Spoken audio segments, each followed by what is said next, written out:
damai dan selamat di tempat ini hingga kembali nanti dicatat dan diterima sebagai ibadah di hadapan Allah Subhanahu wa Ta'ala.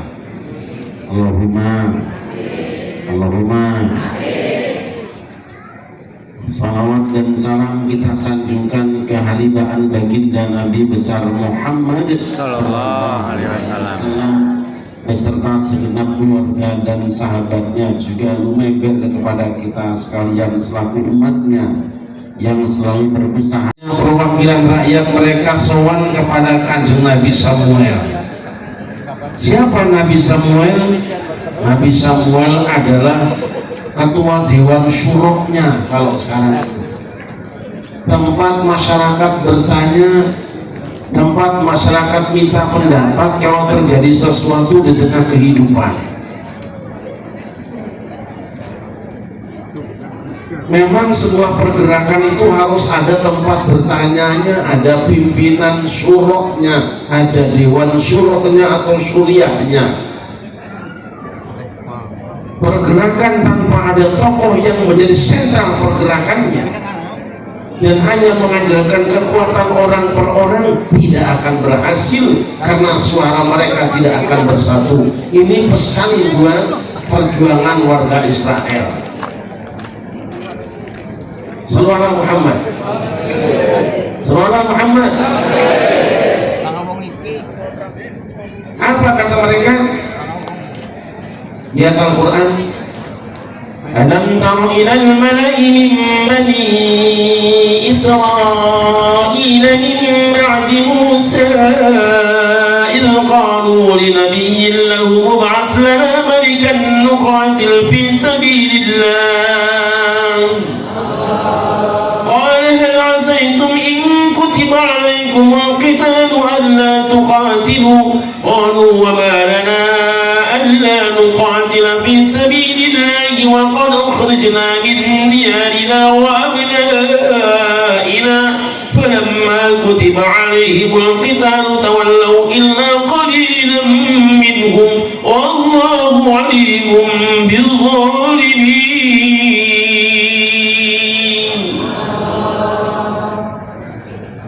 Wahai Kanjeng Nabi Samuel, kami sudah tidak kuat dijajah, kami sudah tidak tahan diinjak-injak oleh bangsa lain yang masuk ke dalam negeri ini. Tadinya jadi tamu, sekarang malah menguasai kami semua. Pengajian-pengajian kami dikuasai, tanah-tanah kami dikuasai, rakyat dan aparat kami dikuasai, bahkan perjuangan kami diklaim sebagai hasil perjuangan mereka. Lalu mengapa kalian ib'ats lana malikan nuqatil fi sabilillah, angkatlah untuk kami seorang pemimpin agar kami siap berjuang fi sabilillah, kami ingin membuat laskar fi sabilillah, kira-kira begitu.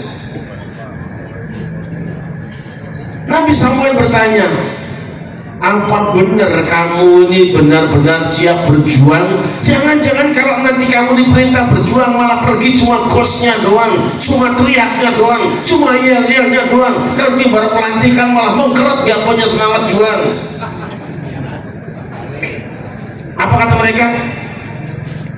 Wa ma lana alla nuqatila fi sabilillah wa qad ukhrijna min diyarina wa abnaina. Bagaimana kami tidak siap berperang di jalan Allah? Bagaimana kami tidak akan tegak menjadi sabilillah sedangkan kami telah diusir dari anak kami dan tanah-tanah kami, rumah-rumah kami. Kami dihinakan, dianggap bukan pemilik negeri ini karena yang merasa pemiliknya adalah Jalut sang penjajah dan pasukannya.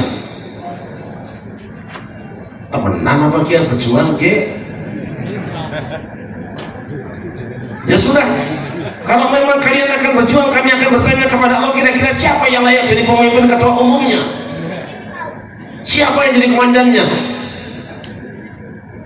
Lalu Nabi Samuel bermunajat kepada Allah, bertanya kepada Allah, siapa yang layak jadi pemimpin. Kemudian mereka umumkan kepada orang-orang yang katanya mau berjuang, Inna Allah qad ba'atha lakum Talut malika. Wahai Bani Israel, sesungguhnya Allah telah mengangkat Talut, seorang yang badannya tinggi, menjadi panglima angkatan perang kamu, yang akan melakukan perlawanan kepada orang yang telah menginjak-injak hak kamu. ilah barang diangkat pemimpin calon kandidatnya itu Talut, protes Bani Israel. Anna yakunu lahul mulku alaina wa nahnu ahaqqu bil mulki minhu wa lam yu'ta sa'atan minal mal. Wahai Kanjeng Nabi Samuel, bagaimana mungkin yang diangkat menjadi ketua umumnya, jadi presidennya itu adalah Talut, sedangkan dia bukan turunan pemimpin yang dulu dan dia bukan orang kaya. Jadi kata orang-orang Bani Israel, menurut orang otak-otak orang Israel, yang namanya pemimpin satu wajib turunan pemimpin yang lalu. Jadi ngomong pemimpin itu harus nasabnya dulu. Mereka pamer nasab, saudara-saudara. Kata mereka seorang pemimpin yang layak diangkat itu harus jelas nasabnya. Talut kan tidak punya nasab pemimpin, dia bukan turunan pemimpin yang dulu, tidak layak jadi pemimpin. Kalau mau jadi pemimpin, mestinya turunan pemimpin yang dulu, cek orang-orang Israel. Yang kedua, walam yu'ta sa'atan minal mal. Talut juga orang yang tidak punya cukup harta. Kan perlu kita sosialisasi, perlu kita bikin stiker, perlu kita bikin baliho, perlu kita kampanye. Kan itu butuh dana. Talut kan nggak punya dana, nggak bisa wani piro. Dua alasan orang Israel, Bu. Berapa, Bu? Ada berapa, Bu? Alasan orang Israel menolak kepemimpinan Talut karena dua. Satu, Talut bukan turunan pemimpin. Yang kedua, Talut adalah orang kiri. Mestinya pemimpin itu adalah turunan pemimpin. Mestinya calon pemimpin itu orang yang kaya raya. Kan bisa dia nyumpani kebutuhan konstituennya, rakyatnya akan memilihnya. Ini kata Israel. Makanya kalau nanti milih pemimpin lihat siapa bapaknya, nggak akan benar negeri. Allah jawab, Inna Allah astafahu alaikum wa zadahu basatan fil ilmi wal jism wallahu yu'ti mulkahu man yasha wallahu wasi'un alim. Hai Bani Israel, Allah mengangkat Talut menjadi pemimpin kamu, menjadi panglima angkatan perang kamu, bukan karena urusan turunannya, tidak ada urusan dengan hartanya. Dia pilih dia, kenapa? Dia dipilih oleh Allah Subhanahu wa Ta'ala, wa zadahu basatan bil ilmi wal jismi. Talut dilebarkan, diluaskan oleh Allah ilmu dan fisiknya. Karena akan berperang, maka yang dibutuhkan adalah badan yang sehat. Karena akan berjuang, yang dipilih adalah orang yang unggul ilmu pengetahuannya. Berdasarkan ayat ini, para ulama mengatakan bahwa orang yang punya ilmu itu lebih mulia daripada orang yang cuma mulia turunannya. Ulama lebih mulia daripada orang yang punya nasab katanya. Ulama, kiai lebih mulia daripada orang yang cuma bangga dengan turunannya. Maka kalau ada orang yang mengatakan bahwa kepala seseorang yang punya turunan mulia dalam keadaan gila, kakinya orang gila yang turunan mulia lebih mulia daripada 70 kepala kiai yang alim. Ini bukan ajaran Islam, saudara-saudara. Jelas buatan? Jelas buatan? Ada orang yang mengatakan ini kan turunan si Anu, turunan Anu bin Anu al-Anu, walaupun dia stres, walaupun dia gila, kakinya lebih mulia daripada 70 endas kiai. Ini bukan ajaran Islam, saudara-saudara. Akhirnya Bani Israel ikut pelantikan pengangkatan Talut jadi panglima angkatan perang. Apa pesannya? Sebelum pelantikan mereka minta bukti. Apa buktinya bahwa Talut ini diangkat oleh Allah Subhanahu wa Ta'ala? Jangan-jangan cuma klaim sepihak doang, ngaku-ngaku. Sebuah pengakuan harus ada buktinya. Kalau panjenengan ngaku turunannya raja, tunjukkan silsilah sampai ke raja. Kalau panjenengan ngaku anaknya camat, tunjukkan aktenya camat. Dan kalau ngaku turunan Kanjeng Nabi, tunjukkan sandatnya sampai Kanjeng Nabi silsilahnya. Yang penting bukti. Sallallahu alaihi Muhammad. Apa buktinya Kanjeng Nabi Samuel bahwa yang diangkat menjadi pemimpin kami adalah Talut? Wa qala lahum nabiyyuhum inna ayata mulkihi an ya'tiyakum at-tabutu fihi sakinatun min rabbikum wa baqiyatum mimma taraka alu Musa wa alu Harun tahmiluhu al-malaikah inna fi dhalika la'ayatan lakum in kuntum mu'minin.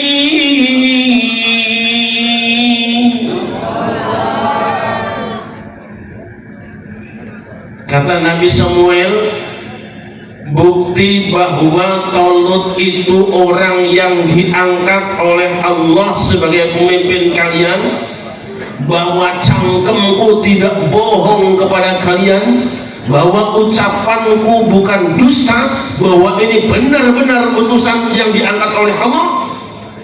Ayat yakumut tabut, nanti kotak wasiat akan datang pada kalian semua.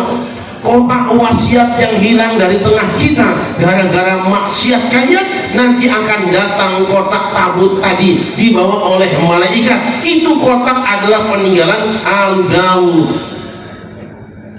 Al Musa wa Al Harun, peninggalan keluarga Musa dan keluarga Harun. Apa kotak wasiat tadi? Kotak wasiat tadi isinya adalah pretelan kitab suci Taurat. Apa hebatnya kitab kotak tadi? Kotak tadi kalau datang di Bani Israel, maka ketika Bani Israel berperang dengan bangsa manapun, dia pasti akan mendapatkan kemenangan, ngalap barokah dengan kotak wasiat. Sallallahu alaihi Muhammad. Sallallahu Muhammad. Saya tanya saudara-saudara, mana yang lebih barokah, kitab Taurat apa kitab Al-Quran? Taurat apa Quran? Kalau pretelan kitab suci Taurat bisa digunakan untuk ngalap barokah sampai bisa memperoleh kemenangan, baru datang ke tengah mereka Bani Israel, maka umat Nabi Muhammad tidak mengherankan kalau orang-orang tua kita suka mengkalungkan Al-Quran kecil di leher anak-anaknya untuk menangkal penyakit dan gangguan bangsa setan, demit, jin dan lain sebagainya. Itu namanya ngalap barokah dengan mushaf Al-Quran, dikalungkan Quran yang kecil yang kita kenal dengan Stambul. Gimana? Ada yang bilang, Kiai, kalau memang ada barokah, kenapa Quran yang kecil nggak Quran yang gede aja dikalungin? Loh mas, yang Quran yang gede itu bukan untuk dikalungin, satu buat dibaca, kedua nongkrong, udah semuiku hancur. Ngalap barokah saudara-saudara. Tidak mengherankan kalau umat Islam kemudian kadang-kadang ngalap barokah dengan huruf-huruf Al-Quran, ngalap barokah dengan asma-asma Allah, ngalap barokah dengan sholawat kepada Rasulullah, ngalap barokah dengan tulisan yang mungkin kita tidak memahami, hanya para ulama yang mengertinya. Bahwa panjenengan tidak suka lain masalah, tapi kiai yang ngerti jangan dipersalahkan. Gina pembuatan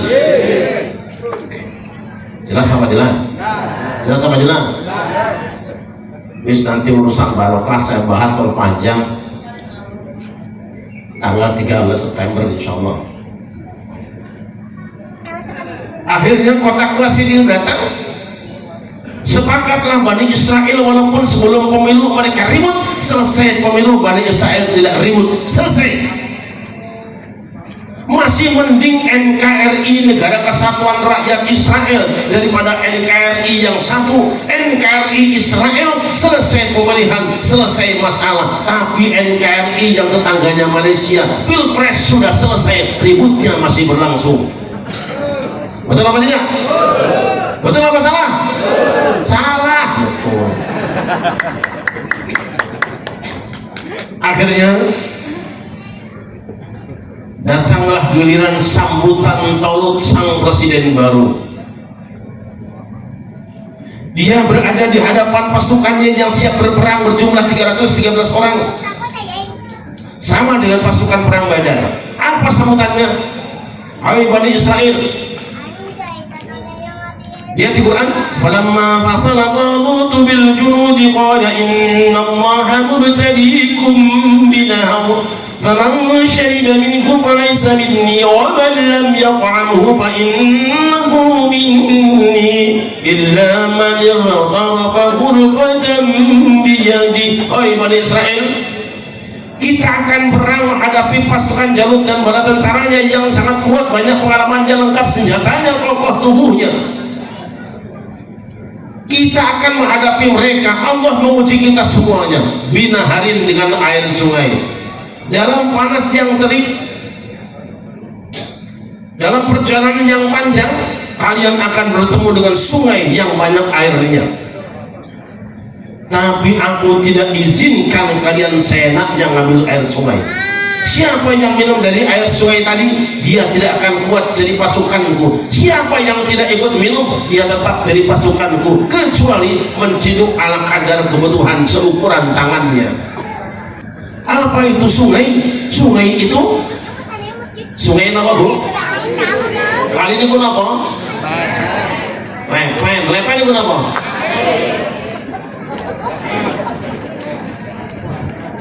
Untuk memaknai pesan Al-Quran ini, panjenengan kudu selesaikan dulu definisinya. Apa itu sungai?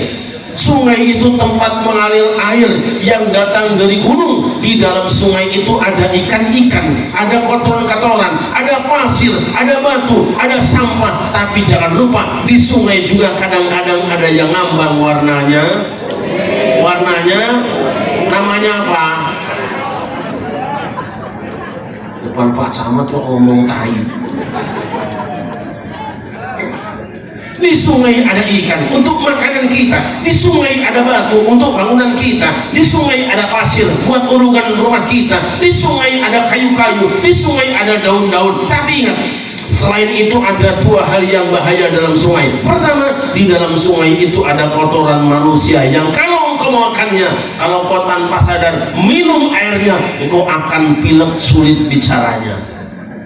Paham? Yang kedua, di sungai juga di ujungnya, kalau kamu tidak sadar dan tidak sabar, kamu akan berjalan terus mengikuti air sungai, kamu akan bertemu dengan muara. Di muara itu ada buayanya. Ketua umumnya di belakang, ini dalangnya ada di muara. Yang kamu lihat cuma ikan, padahal di sana ada buaya. Waspadalah.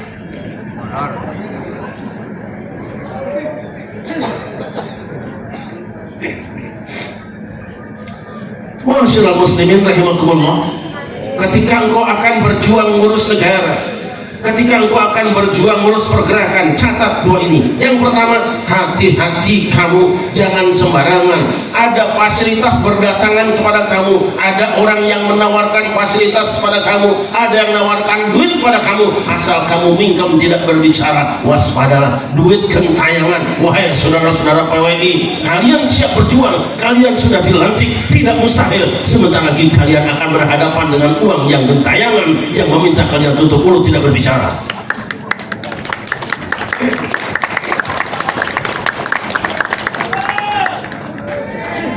Tapi tahukah kalian, ketika kalian makan dan minum air sungai tadi, lama-lama kalian akan datang ke satu tempat, dan di sana kalian baru sadar ternyata dana itu datangnya dari buaya.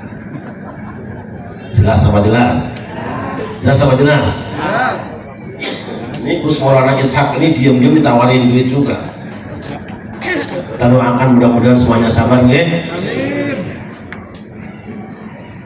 Mereka yang akan berjuang ngurus negara, mereka yang akan berjuang mengurus pergerakan, tidak mustahil akan berhadapan dengan fasilitas penawaran-penawaran yang menggembirakan. Kebutuhan hidupmu akan disiapkan, rumahmu akan dibangunkan, anakmu akan diberi beasiswa, tubuhmu akan diberi pakaian. Tapi waspadalah, itu bisa jadi ikan-ikan di sungai yang kecampuran dengan kotoran berwarna kuning. Kalau kalian tidak waspada, kalian nanti nyemplung ke lautan, bukan cuma pilek, nyemplung ke sungai, bukan cuma flu, kalian bisa jadi nanti malah disantap oleh buaya.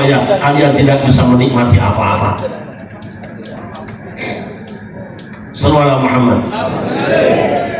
Kalian yang jadi pejabat, kalian yang jadi RT, kalian jadi RW, kalian jadi lurah, kalian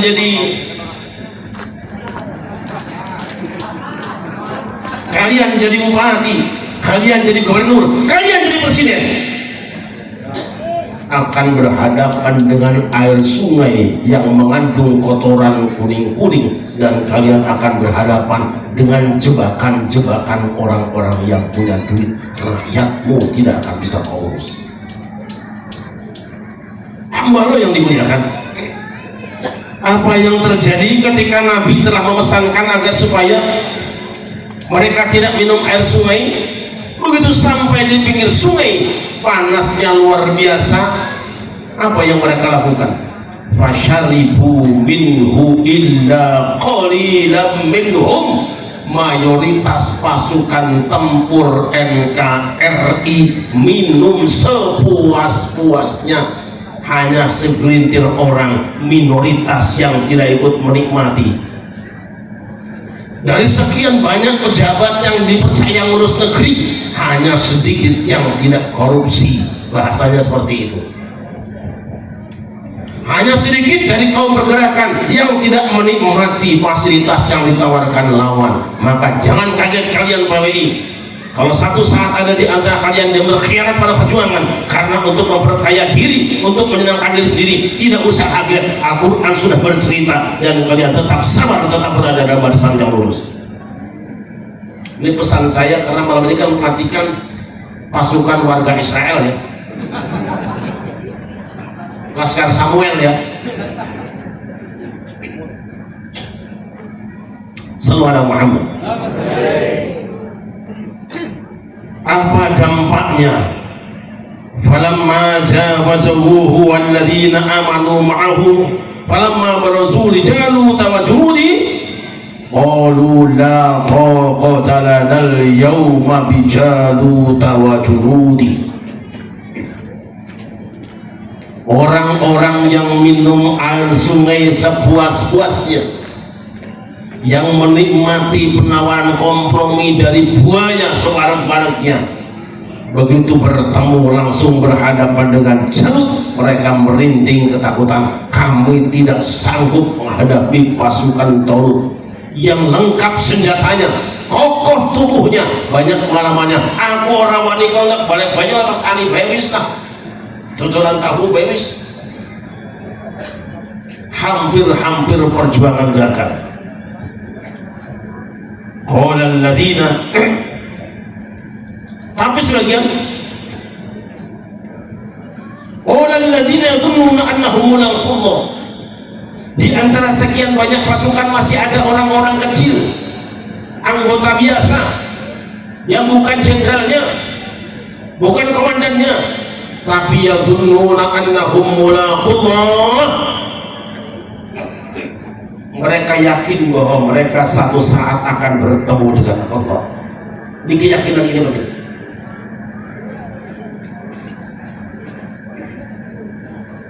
Kam min fi'atin qalilatin ghalabat fi'atan katsiratan bi'iznillah wallahu ma'as sabirin. Seberapa banyak kelompok kecil yang bisa mengalahkan kelompok besar dengan izin Allah. Tapi pertolongan Allah, izin Allah itu bersama orang-orang yang sabar. Hamba Allah yang dimuliakan, Jalut tampil ke depan dengan gagahnya nantang-nantang. NKRI, siapa di antara kalian yang berani dengan aku? Ini tadi Jalut sudah mengerahkan pasukannya, sudah ada yang ngasah pedang, ngasah golok, ngasah parang, ngasah alit untuk membabat tuan rumah NKRI, Negara Kesatuan Rakyat Israel. Jalut ini orang lain, bukan asli pribumi Israel, Pak. Tapi karena sudah merasa kuat dan selama ini didukung oleh sebagian rakyat Israel, seenaknya nantang-nantang perang. Mundur ketakutan pasukannya tadi semua, tapi masih ada pemuda yang gagah perkasa, walaupun badannya kecil tapi imannya kuat. Siapa? Daud. Prinsip mereka, tidak sedikit pasukan yang kecil bisa mengalahkan pasukan yang besar dengan izin Allah. Siapa yang berani lawan Daud? Saya. Senjatamu apa Daud? Ketepel. Kamu mau perang lawan jenderal besar yang pakaiannya pakai baju besi, celananya celana besi, kepalanya topinya dibungkus besi, modalmu ketepel. Ya apa kowe? Tapi Daud pemuda tadi imannya kuat. itu bukan urusan soal lengkap senjatanya, hebat senjatanya. Wa ma ramaita id ramaita walakinnallaha rama. Ketika kau lemparkan senjatamu, bukan kau yang melemparnya, lahiriahnya kau yang melemparnya, tapi sebenarnya Allah yang melemparkannya. Sebab sehebat apapun senjata, kalau Allah tidak berkehendak, tidak akan mengenai musuh, dan kalau mengenai musuh pun tidak akan berpengaruh apa-apa. Tapi kalau Allah sudah berkehendak, senjata ala kadarnya bisa memperoleh kemenangan dengan izin Allah. Dengan izin Allah. Ini prinsip Daud. Kenapa Daud prinsipnya seperti itu? Karena dia tidak minum air susu macam ini. Tidak minum air susu. Maka saudara-saudara, hati-hati dengan dunia. Waspadalah kalau jadi ulama, jangan hubud. Kalau jadi pejuang, jangan hubud. Apa kita tidak boleh punya dunia? Boleh, tapi waspadalah, dunia itu kesenangan yang menipu.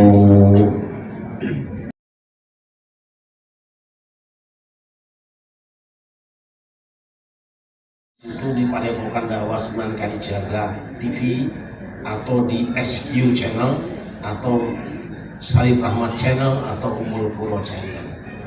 Sallallahu Muhammad. Karena Daud tidak ikut minum air sungai, hanya jiwanya kuat, jiwanya bebas, tidak tergantung dengan dunia. Maju dia, modalnya apa? Cuma modal ketepel, Bu. Yang namanya ketepel jangan bunuh orang, manuk menarakan orang mati, ke. Ketepel manuk mati betul? Orang mati nek orang kenal. Akhirnya Daud maju ke depan dengan keyakinan bahwa kematian di tangan Allah, bahwa senjata ini akan ampuh kalau ada izin Allah. Dia tembak Jalut, cepret. Ada yang mengatakan kena dasar, ada yang mengatakan kena dadanya. Yang pasti sang Raja Jalut mati di tempat. Merdekalah NKRI, Negara Kesatuan Rakyat Israel. Kenapa? Ada generasi muda yang siap berjuang, tidak pamrih, tapi hatinya penuh dengan keyakinan kepada Allah. Ternyata kemenangannya bukan oleh panglimanya, bukan oleh komandannya, kemenangannya oleh generasi muda yang siap bertempur walaupun berada di barisan belakang. Gampang mungkin kan diedit. Ini ngaji terus orang yang motor dulu ya. Selesai.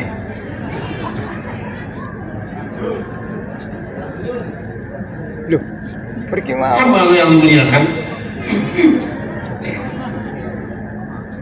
Akhirnya NKRI merdeka berkat jasa Daud sang pemuda. Sebagai tanda terima kasih dan kehormatan serta memuliakan salah seorang pasukannya yang memenangkan peperangan, Daud diangkat jadi menantunya Talut, menantunya Jenderal Besar Talut.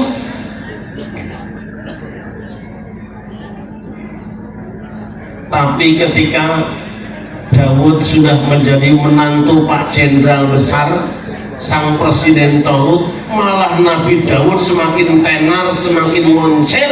Terjadilah konflik kepentingan antara Daud dengan Talut mertuanya. Akhirnya Daud diasingkan ke luar negeri, dan akhirnya setelah sekian tahun pulang dari luar negeri, meninggal mertuanya, Daud diangkat jadi presiden. Itu jenderal pejuang. Jelas boten? Jelas boten? Jadi dia menantu jenderal, menantu presiden, akhirnya jadi presiden juga. Hamba yang dimuliakan. Apa yang diambil? Pertama, setiap pergerakan, setiap kepemimpinan mesti ada pusat tempat bertanya-nya, ada wong tuane. Mau atau tidak mau, suka atau tidak suka, harus ada Samuelnya. Makanya Nahdlatul Ulama punya tanfidiyah yang lurusnya, tapi ada syuriahnya, bahkan ada mustasyarnya. Untuk apa? Tempat bertanya, di balik hebatnya para ulama Nahdlatul Ulama, di belakangnya ada guru-guru sufi yang tidak pernah kelihatan, tapi mereka lah yang bertanya kepada Allah, mereka lah yang menyiapkan konsepnya tanpa dia sekedar melaksanakannya. Maka kuat sampai hari ini. Kalau suriahnya masih stabil, kalau suriahnya tidak stabil, bahaya, mengancam. Jelas bukan? Jelas. Hamba yang dimuliakan. Yang kedua, kepemimpinan di dalam Islam, kemuliaan di dalam Islam bukan ditentukan oleh siapa, turunan siapa, bukan anu bin anu al anu. Kemuliaan di dalam Islam adalah karena dua. Pertama, karena ilmu pengetahuan. Yang kedua, karena ketakwaan. Maka barang siapa menganggap bahwa ada turunan lebih mulia daripada pengetahuan, ini bertentangan dengan ajaran Islam. Didirikannya pondok pesantren adalah mengajarkan dua, mengajarkan supaya anak-anak kita berilmu pengetahuan agama dengan benar, yang kedua agar supaya mereka beribadah dengan benar, dan ujung-ujungnya berakhlakul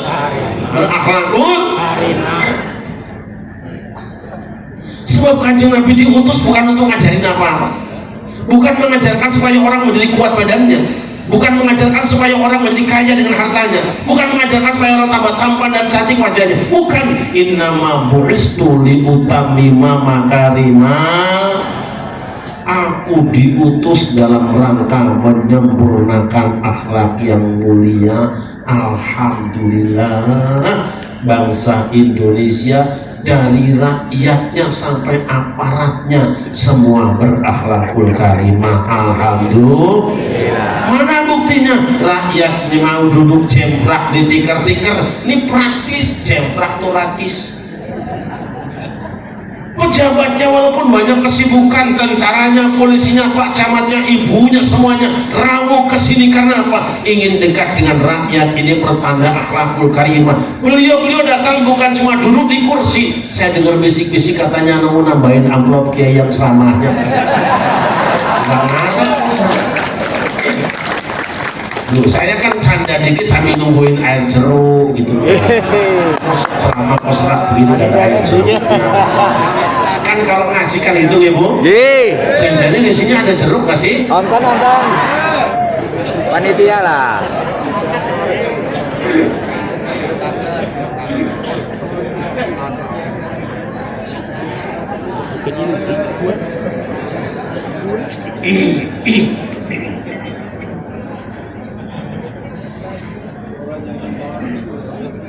Yang ketiga,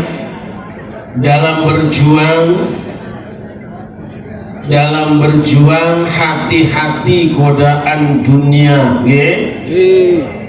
Ingat kisah Nabi Yusuf, wa syarahu bi thamanin bakhsin darahim ma'dudatin wa kanu fihi minas sajidin.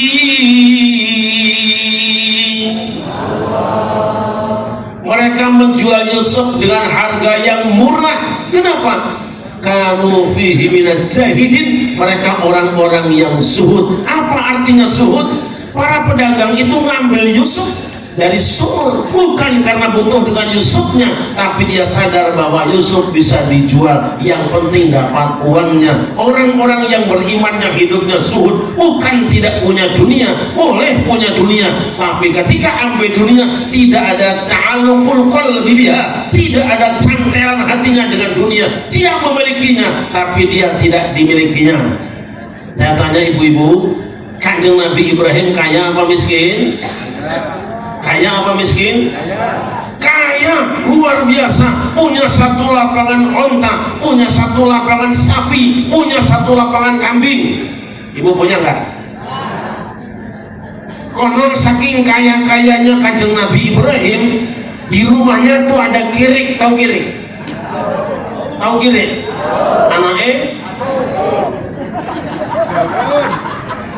di rumahnya Kanjeng Nabi Ibrahim itu keluarnya ada kirik anak asuh. Saking sugih-sugihnya Kanjeng Nabi Ibrahim, konon kaki kiriknya saja pakai gelang emas.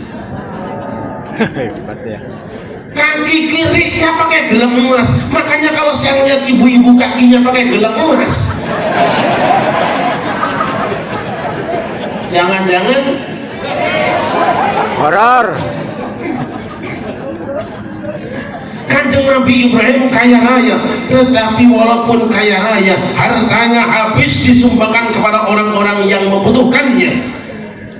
Pernah satu kali konon malaikat cemburu kepada Nabi Ibrahim, bertanya kepada Allah, ya Allah, kenapa kok Kanjeng Nabi Ibrahim yang diangkat jadi Khalilullah, bukan kami para malaikat yang rajin sholawatan, rajin zikir, rajin majlis taklim, rajin pengajian, kok yang diangkat Ibrahim yang punya hawa nafsu? Gini aja, daripada kesuwen kamu jajal dites dulu, diuji nyali. Besoknya malaikat datang kepada Kanjeng Nabi Ibrahim nyamar sebagai kakek-kakek. Kakek-kakek itu apa lagi? Loh, kaki-kaki itu kan mobil.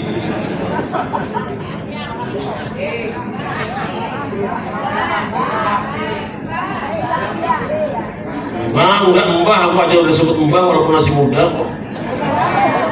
Wes pokoknya orang tua datang kepada Kanjeng Nabi Ibrahim padahal dia malah di sini. Waspada panjenengan. Kalau satu saat tiba-tiba datang orang tua kaki-kaki ke rumah panjenengan, hati-hati, jangan-jangan dia itu bukan dewe. Mereka juga mikir-mikir datang ke rumah orang. Rumah tiap hari sini cuma gaplian kok datang malaikat.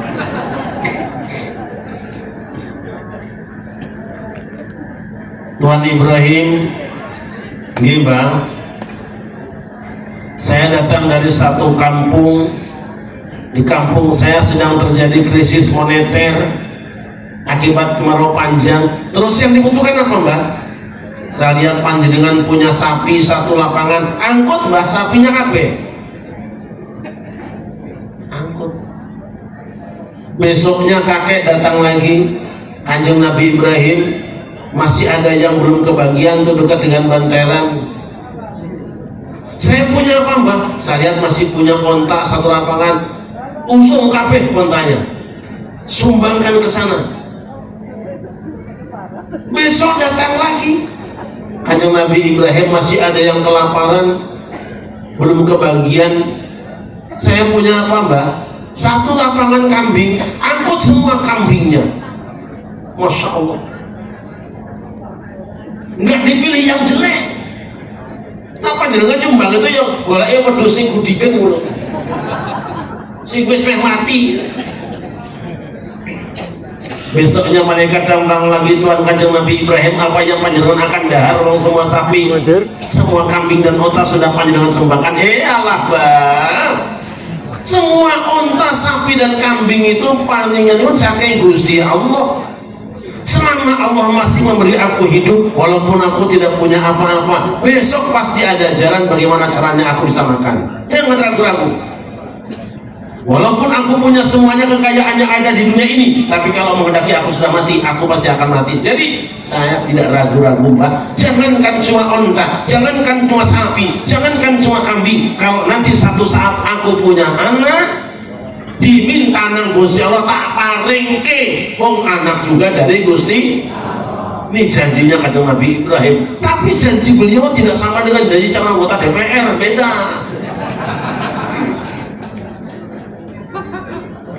Nah, calon DPR biasanya nggak janji-janjinya banyak banget. Janjian aku kepilih nanti jalannya tak aspal ke sana, ya aku kepilih pondoknya tak bangun sampai rampung, bahasan kepilih boro-boro aspal, boro-boro nyumbang pesantren, diundang ngaji holbel, nggak nongol-nongol bisa. Gimana? Begitu Kanjeng Nabi Ibrahim gaduh putra, kagungan putra ingkang asma Ismail, diminta oleh Allah, sembelih anakmu. Semoga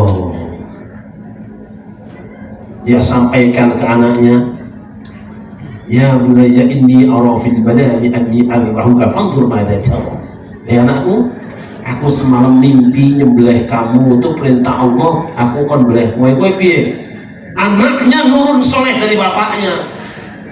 Bapaknya siap berkorban, bapaknya siap diusir, bapaknya siap disakiti, anaknya siap disembelih. Ya abadi alma tu'mar satajiduni insyaallah minas sabirin. Ya Allah, laksanakan apa, wahai ayahku, laksanakan apa yang diperintahkan Allah padamu, insyaallah kau dapati aku orang yang sabar. Anak nurun bapaknya, dalam istilah Jawa tunggak jarak marah, tunggak jadi semi, kacang ora tinggal ngono iku.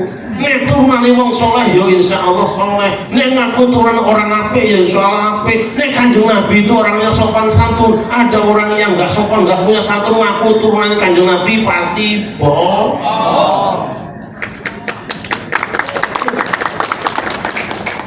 Bodoh banget. Kenapa? Tidak ada ayam yang meong-meong, tidak ada kambing yang berkokok. Ya betul? Pernah keluar para wedhus kruyuk, betul? Pernah krungu wedhus kluruk mboten? Nek wedhus ya. Nah, iku contohnya.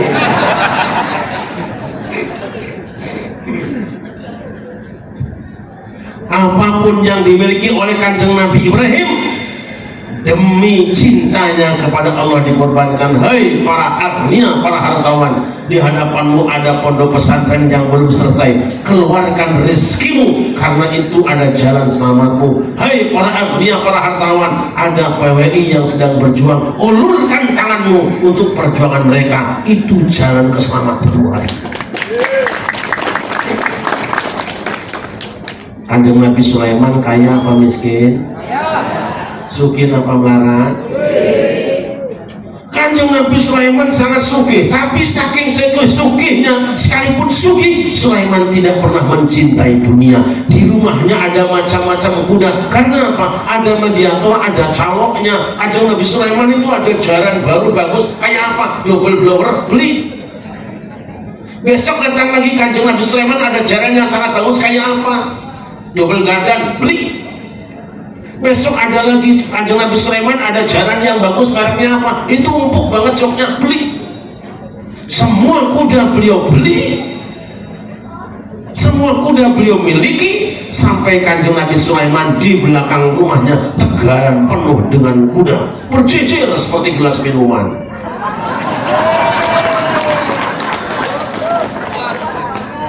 Kasih. Ini jeruk sebetulnya harus ada yang lebih dahulu, yaitu kopi. Loh, orang Jawa gitu ya, isu-isu minum kopi, awan minum jeruk, pagi minum kopi, siang minum. Asalnya mula-mula cium pipi, akhirnya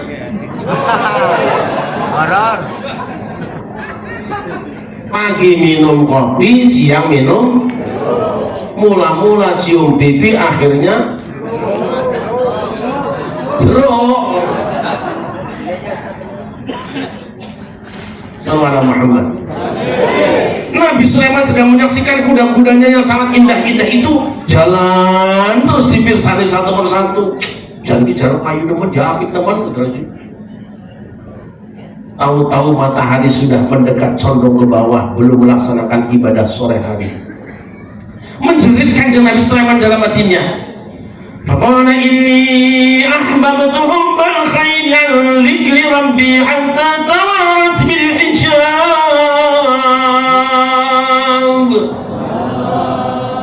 Gusti, rumangsaku aku iki banget senenge karo bondo-bondo iki. Aku menikmati memandangi kuda-kudaku yang indah-indah ini, tapi sangat disayangkan aku menikmatinya, tapi aku lupa zikir kepada Tuhanku. Masya Allah, nyesel gara-gara mandangi harta kekayaannya, lupa zikir kepada Allah. Hatta tawarat bil hijab, sampai kuda-kuda itu hilang dari pandangannya. Berapa banyak manusia yang lupa kepada Allah gara-gara melihat dunianya. Berapa banyak manusia yang lupa kepada Allah karena kecantikan istrinya. Berapa banyak manusia yang lupa kepada Allah karena sibuk rebutan jabatan dan kedudukannya. Akhirnya rudduhu alayya wa tafiqa sambil suki wal a'naq. Wahai saudara-saudaraku, kuda-kuda yang telah mengganggu zikirku ini, menyebabkan aku lupa kepada Allah ini, tolong kumpulkan, sembelih semua dan bagikan dagingnya kepada fakir miskin. Masya Allah. Bukan kuda hasil YouTube kayak KDM.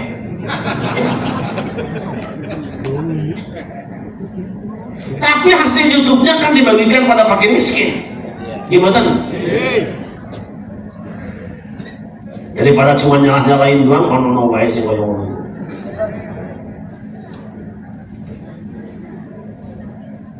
Kuda yang mahal, yang sekarang mungkin nilainya ratusan miliar, dipotong hanya gara-gara mengganggu ibadah kepada Allah.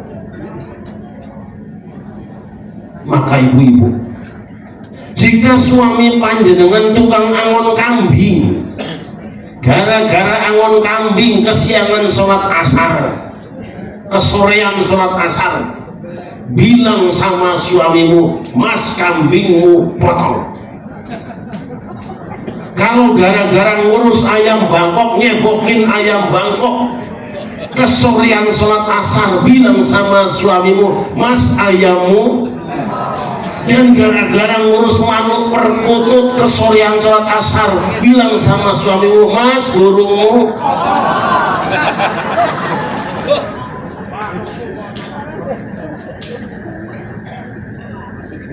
Ibu dari manuk orang.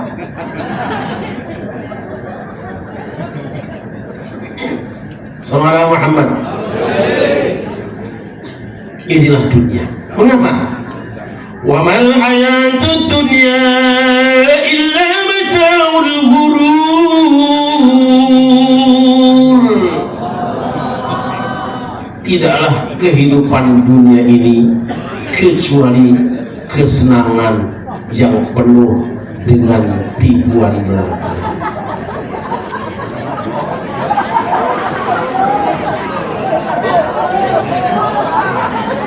Masya Allah, Masya Allah. Ini hebatnya PWI.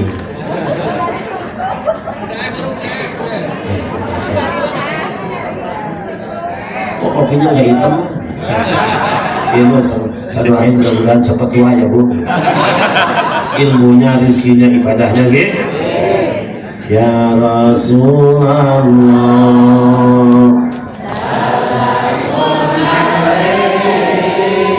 ya Rafi Asyam,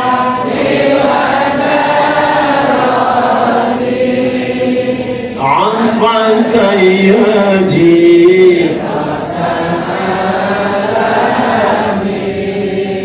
ya Muhayyal Judi, ya Muhayyal Judi wal Karami.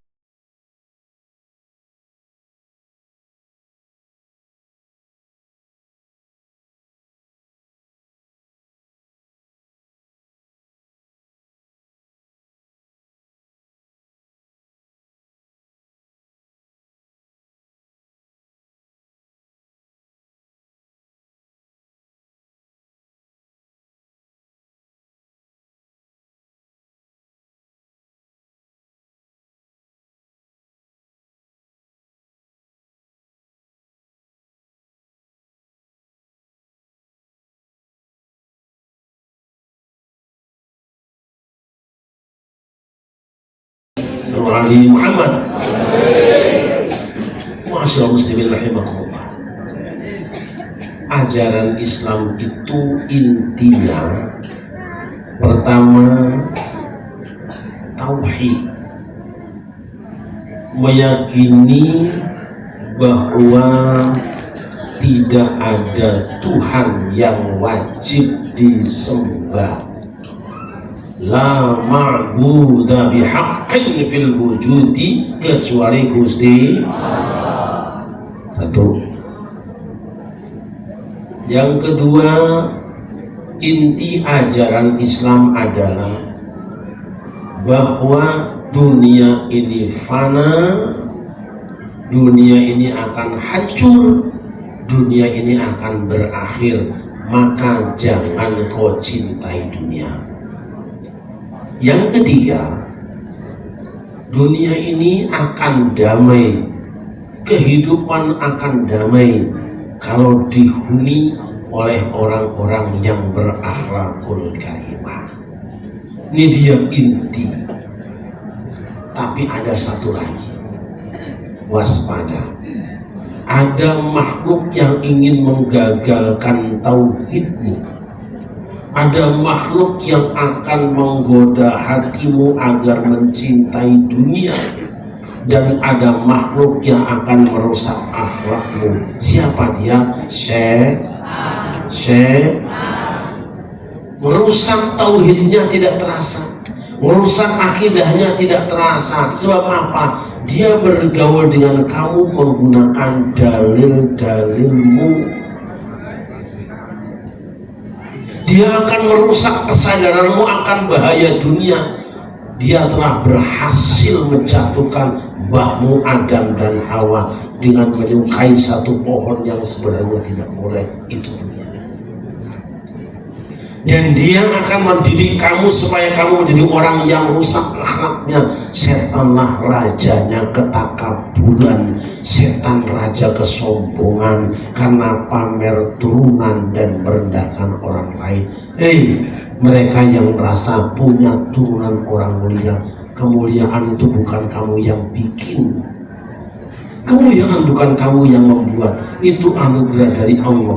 Dan kau tidak akan ditanya tentang siapa-siapa ke atasmu, tapi kau akan diminta pertanggungjawaban. Tsumma tus'alunna yauma idzin 'anil nikmat yang aku anugerahkan pada kamu, kau perlakukan apa dengan dia? Kau diberi harta yang banyak, apa yang kau lakukan dengan hartamu? Kau diberi jabatan yang tinggi, apa yang kau berbuat dengan jabatanmu? Kau dapat istri cantik, bagaimana perlakuanmu terhadap kecantikan istrimu itu? Kau punya suami yang tampan, apa yang kau berbuat dalam rangka menerima dan menyambut ketampanan suamimu itu? Hamba Allah yang dimuliakan. Banyak orang yang ingin dapat nikmat tetapi tidak siap mensyukurinya. Gimana? Saya tanya ibu-ibu, mana yang lebih dahulu masuk surga? Pejabat apa rakyat? Rakyat. Mana yang lebih singkat hisabnya? Pejabat apa rakyat? Rakyat mah hisabnya gampang banget, pegawaianmu apa macul lah sana libat. Tapi yang namanya camat, yang namanya lurah akan ditanya oleh Allah, siapa kamu? Saya Warsono. Apa jabatanmu? Camat. Bagaimana dengan rakyatmu? Apa itu semua dengan kamu dan anak-anak rakyatmu sekolah semuanya gratis? Tidak, coret. Bagaimana ketika Kiai Said Ahmad datang, apa kamu ngamplopin apa tidak? Tidak, coret.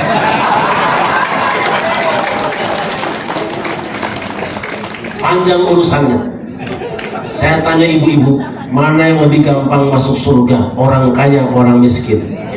Orang miskin nggak panjang hisabnya, tapi orang-orang kaya kalau benar dia dihisab, kalau salah perlakuan hartanya dia akan dihisab. Lebih cepat orang miskin atau orang kaya?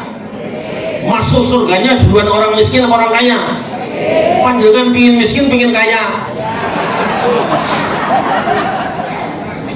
Loh, orang kaya bisa cepat. Bagaimana caranya? Kalau orang miskin naik motor bisa cepat, tidak ada hambatannya. Kalau orang kaya ingin cepat, ibaratnya mobil masuk jalan tol pasti ada tiketnya. Gimana? Orang yang tidak punya jabatan dia lambat memang masuk surga karena malas-malasan. Tapi orang yang punya jabatan, orang yang punya harta kekayaan, orang yang punya kehormatan, dia bisa cepat. Syaratnya apa? Dia rajin bersedekah dan bantu orang-orang yang tidak mampu. Makanya apa? Kalau pejabat ingin cepat masuk surga, asal ada kiai ceramah jangan lupa. Asal ada pondok lagi ngebangun jangan lupa. Kalau ada pergerakan umat Islam, ada PWI jangan lupa. Lupa kalau rokok sebungkus ya. Di PWI ada berapa orang sini? Ada orang 100 ya? Alah 100 bungkus macam kecil. Tapi doa mereka ampuh ya Allahumma. Ada banser nggak punya sepatu, beliin sepatu. Iya, tentara tuh sepatunya berat 7 kilo. Banser belikan aja yang 2 kilo 3 kilo. Sallallahu Muhammad. Ini dia. Setan mencoba menghancurkan kita semuanya, tapi kita berikrar di hadapan Allah, udwana syayatin, kami akan memusuhi setan. Walaupun terkadang setan kita musuhi dalam lisan, tapi dikemuli dalam kehidupan. Hamba yang dimuliakan, ini dia pesan. Kalau kita hafal hari ini seorang ulama, karena apa? Beliau telah korbankan usianya, dia korbankan hartanya, dia korbankan ilmunya, dia korbankan waktu yang dimilikinya untuk kita semuanya. Insya Allah beliau sekarang sudah panen di alam kubur. Ya Allahumma. Tinggal lanjutannya, para putra wayahnya moga-moga pada bisa melanjutkan perjuangannya. Ibarat perahu Gus Hasan itu adalah nakodanya, kita semua para penumpangnya, penumpang yang bijaksana. Satu, bayar tiket, nomor kudu bayar. Yang kedua, jangan pada berantem, sebab kalau penumpangnya berantem, jatuhlah nanti wapresnya, jatuh presidennya, hancur Indonesianya. Jaga. Kita ini bangsa yang memang sudah di awalnya sudah beragam, kita semuanya. Di sini ada orang Jawa. Ya, saya nanya jujur nih, ada orang Jawa. Wis tak takon di Indonesia nyong ya. Kalau makan bocah bayi agi,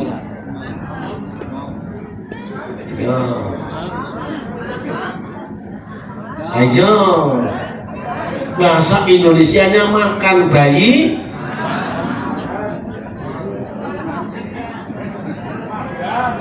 nyong lagi bapak maling wedus rusak tidur anakku aku simbah aku bingung ya Pak Camat apa? Alah serang ngerti gue bongnya anaknya meninggal dunia, anakku wes mati, ayamku waduh anakmu orang ayam, kakangku simbah kakung Pak Camat mangkat garang. Nah, itu kok sih ngerti. Ada orang Jawa di sini. Jawa mutap. Orang Jawa ini asalnya banyak dari bahasa asing, tetapi panggilannya tidak sadar. Bahasa dari Indonesia itu mempengaruhi bahasa asing. Nah, perempuan bahasa Inggrisnya apa? Girl. Itu asalnya bahasa Jawa, bahasa Sunda. Gelis. Wong lanang bahasa Inggris apa? Jen. Men, jen. Asalnya bahasa Jawa kowe ganteng. Gentle ganteng asalnya kowe. Kowe. Weteng. Itu apa? Itu asalnya bahasa Arab. Butun, beteng, langsung. Hebat bahasa kita ini serapannya. Cuma kadang-kadang kurang percaya diri. Orang pati yakin.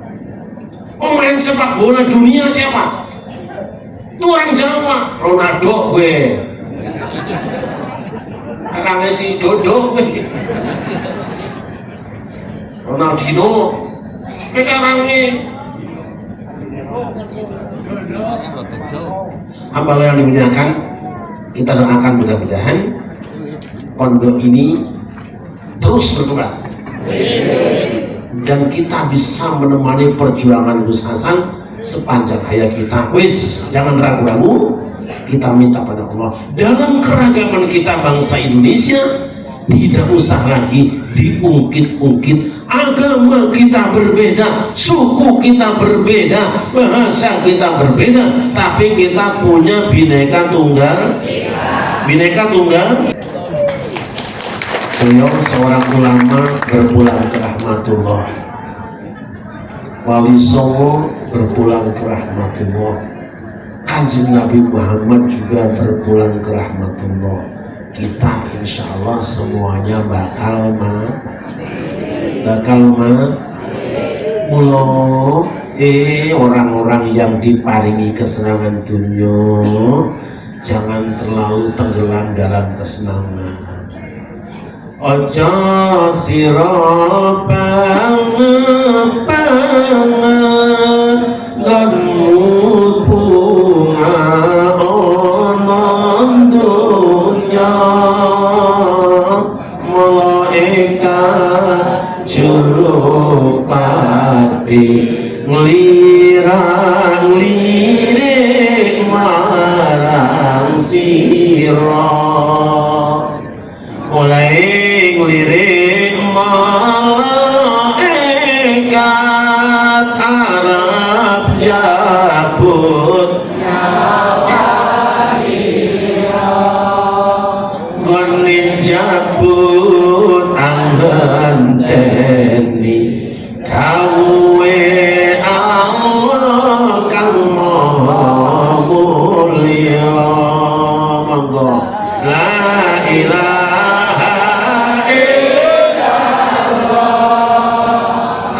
al-malikul hakul mubin Muhammadur Rasulullah salihul wadil amin sawise didhawuhi banjur tandang karo kandha aku iki mung saterma kowe ora kena semoyo yen wis mati banjur ditusi diulesi nganggo mori disolati sowan maring Allah kang maha suci monggo la ilaha illallah al-malikul hakul mubin Muhammadur Rasulullah salihul wadil amin tumpaane kreta Jawa ruda papat rupa manungsa jujugane omah tua tanpa bantal omahe ra ana lawange turu ijen rano kancane ditutupi anjang-anjang diuruki dan siram kembang la ilaha illallah al-malikul hakul mubin Muhammadur Rasulullah sahibul wadil amin Lahkatu Nabi Mustafa Sayyidina Muhammad sallallahu alaihi wasallam wa ala alihi wa sahbihi wa sallam wa sallam Kisah Munajat Al-Fatihah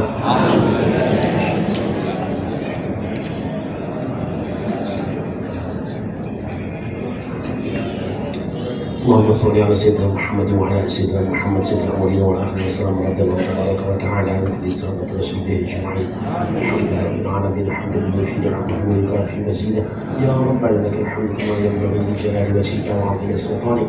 اللهم اغفر لنا ذنوبنا ولوالدينا وارحمهم كما ربونا صغارا وجميع المسلمين والمسلمات والمؤمنين والمؤمنات الاحياء منهم والاموات. ربنا ظلمنا انفسنا وان لم تغفر لنا وترحمنا لنكونن من الخاسرين. اللهم انصر من نصر الدين واخذل من خذل المسلمين وهلك اعداء الدين والف بين قلوب المؤمنين واجمع كلمتهم الحق يا رب العالمين. اللهم اغفر لموتى المسلمين الذين شهدوا لك بالوحدانيه ولنبيك بالرساله وماتوا على ذلك. اللهم اغفر لهم وارحمهم وعافهم واعف عنهم. اللهم اغفر لهم وارحمهم وعافهم واعف عنهم. اللهم اغفر لهم وارحمهم وعافهم واعف عنهم. ربنا اغفر لنا ولاخواننا الذين سبقونا بالايمان ولا تجعل في قلوبنا غلا للذين امنوا ربنا انك رؤوف رحيم. ربنا تقبل منا انك انت السميع العليم. ربنا واجعلنا مسلمين لك من ذريتنا امه مسلمه لك وارنا مناسكنا وتب علينا انك انت التواب الرحيم. ربنا وتقبل دعاء. ربنا اغفر لي ولوالدي وللمؤمنين يوم يقوم الحساب. ربنا اتنا في الدنيا حسنه وفي الاخره حسنه وقنا عذاب النار. وصلى الله على سيدنا محمد وعلى اله وصحبه وبارك وسلم. بفضل سبحان ربك رب العزه عما يصفون وسلام على المرسلين والحمد لله رب العالمين. على الفاتحه.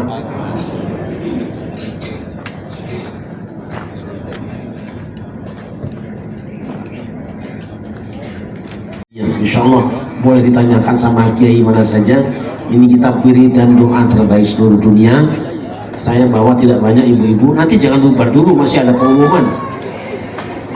Pengumuman pada semua laskar, amanat dari ketum, mohon semua laskar sabilillah untuk tidak Kanto.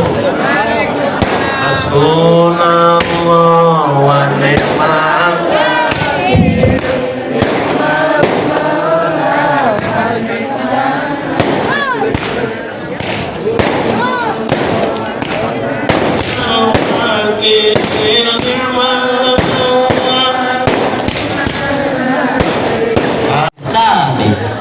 Ayo Karim, inna likulli syai'in bidayah wa nihayah wa nahnu al-an wasalna ila nihayati hadzal barnamij alladhi tatawaqqafu al-ibarat wa ta'tizul alsun an wasfiha mada jamalihi wa bahjatihi. Nashkurukum jazila syukur wa pada seluruh PBI Al-Hajj dimohon untuk terima kasih.